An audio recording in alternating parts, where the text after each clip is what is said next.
Today 24 news सत्य परिस्थितीचा सविस्तर आढावा।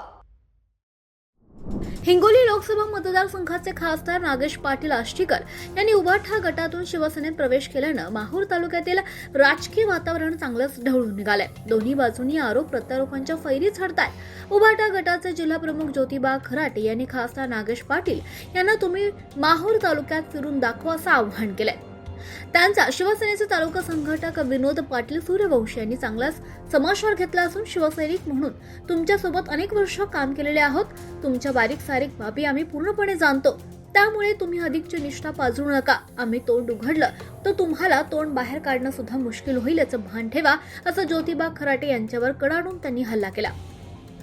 शहरातील संपर्क कार्यालयात दिनांक 3 जुलै रोजी सकाळी 11 वाजता शहर प्रमुख विकास कपाटे यांच्या उपस्थितीत विनोद सूर्यवंशी यांनी पत्रकारांशी संवाद साधला। त्यावेळी सन 2014च्या लोकसभा निवडणुकीत शिवसेनेचे माजी खासदार सुभाष वानखेडे यांच्याशी गद्दारी करून काँग्रेसचे दिवंगत खासदार राजीव सातव यांची झोळी कशी भरली याची आठवण ताजी केली।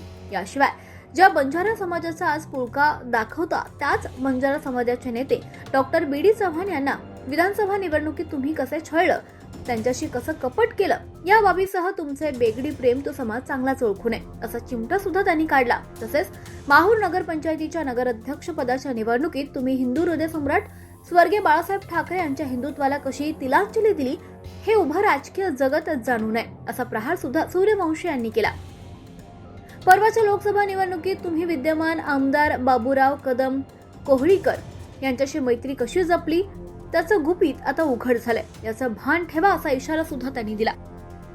तुम्ही सध्या चालवलेला खेळ खंडोबा, तुमची सुरू असलेली केबिलवाणी धडपड केवळ सारखणी येथे पार पडलेल्या विशाल मेळाव्याच्या धास्तीचं प्रतीक आहे असं सांगून त्यांनी आम्ही बाळासाहेबांच्या विचारांचे सच्चे पाईक आहोत, आमच्या पाठीशी एकनाथ शिंदे साहेबांचा आशीर्वाद आहे, त्यामुळे तुमच्या कुठल्याही धमक्याला आम्ही बधणार नाही, हे धमकी सत्र ताबडतोब थांबवा असा सज्जड दम सुद्धा त्यांनी दिला।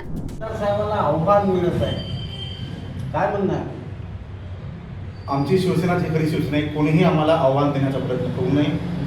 खासदार साहेब जनतेत निवडून आले आहेत, त्यांना ते योग्य निर्णय घ्यायला अधिकार आहे आणि जे निष्ठा साहेबांना शिकवायला यांची निष्ठा प्रत्येक वेळेला कशा प्रकारे माहूर शहरात असो तालुक्यात असो, प्रथमतः वानखेडे साहेब 2014च्या इलेक्शनला उभे होते, यांनी गद्दारी करत जय भवानी पंजा निशाणी असा प्रचार केला सध्याच्या जिल्हा प्रमुखांनी आणि ती निष्ठेची भाषा करत आहेत। त्यांचे 4-2 चपाटे चेरे चपाटे यांनी सुद्धा काँग्रेसचं काम त्यावेळेस केलं। त्यावेळेस 2019ला बी.डी. चव्हाण साहेब बंजारा समाजाचे होते, त्यांचं बहुमत होतं, त्यांना तिकीट भेटली, त्यावेळेस यांनी टीव्ही किराणसाठी टीव्ही वाजवली। त्यांचं म्हणजे यांनी कुठपर्यंत निष्ठा जेव्हा वेळ पडली स्वतःसाठी यांनी पक्षविकासाचं काम केलं आणि शिवसेना विकासाचं काम केलं। बाळासाहेब जिवंत असताना यांनी गद्दारी केली आणि हे लोकांना गद्दार म्हणून सोडलेलं आहे। यांना गद्दार म्हणण्याचा अधिकार तरी आहे का, हे माझा पहिला प्रश्न आहे। नगरपंचायतला तुमची युती आहे, त्यांची युती आहे। आज गोसावी जे नगराध्यक्ष आहेत ते त्यांच्याच बळावर नगराध्यक्ष झालेले आहे, काय वाटतं?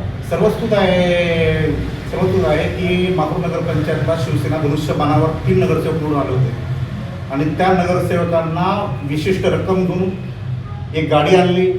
सर्व माहूर शहरवासियांना माहिती आहे, तालुकावासियांना माहिती आहे, यांनी जी निष्ठा लोकांना शिकवत आहेत की बाबा आम्ही निष्ठावंत आहोत, मग तुम्ही हा राष्ट्रवादीला पाठिंबा कशामुळे दिला, कोण्या कारणाने दिला, तुमची निष्ठा कुठे गेली, तुम्ही हिंदुत्व तुम्ही का विकलं, आधी त्यांनी स्पष्ट करावं। महाराष्ट्र टुडे मराठीसाठी ब्युरो रिपोर्ट राजू दराडे, माहूर, नांदेड। आजच महाराष्ट्र टुडे 24 न्यूजला सबस्क्राईब करा आणि सत्य परिस्थितीचा सविस्तर आढावा पहा।